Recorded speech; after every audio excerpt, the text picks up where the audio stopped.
ഈ കാണുന്ന സസ്യമാണ് രക്തനെല്ലി എന്ന് പറയുന്നത്. ഇപ്പോഴും നമ്മുടെ മലയാളികൾ തെറ്റിദ്ധരിച്ചിട്ട് മണിത്തക്കാളി എന്നൊക്കെ പറഞ്ഞ് ഇപ്പോഴും ഇതിൻ്റെ ഈ കായകൾ ഭക്ഷിക്കാറുണ്ട്. എന്നാൽ നിങ്ങളൊരു കാര്യം മനസ്സിലാക്കുക, ഇതിൻ്റെ കായകൾക്ക് വിഷമുണ്ട്.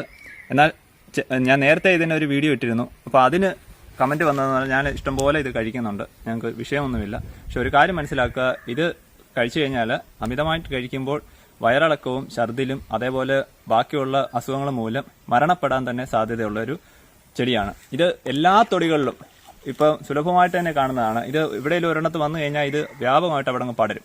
അപ്പോൾ ഇതിന് പ്രത്യേകം ഒരു ഉപയോഗം എന്ന് പറഞ്ഞു കഴിഞ്ഞാൽ ഈ ഒരു കായകൾ വെച്ചിട്ട് ഡൈ അതുപോലെ ഈ തുണികൾക്കൊക്കെ ഒരു കളറിങ് ഏജന്റായിട്ടൊക്കെ ഉപയോഗിക്കുന്നതല്ലാതെ പ്രത്യേകിച്ച് ഇതിന് വലിയ ഔഷധ ഗുണമായിട്ടൊന്നും പറയുന്നില്ല. ഇത് കോഴികളും മറ്റുള്ളതൊക്കെ ഇത് ഭക്ഷിക്കുന്നുണ്ട്. എന്നല്ലാതെ ഇത് നമ്മൾ യാതൊരു കാരണവശാലും ഉപയോഗിക്കില്ല. മണിത്തക്കാളി എന്നുള്ളൊരു ചെടി അത് വേറൊരു ഇനം തന്നെയാണ്. അത് നിങ്ങൾക്ക് അബദ്ധം പറ്റരുത്. ഇത് രക്തനെല്ലി.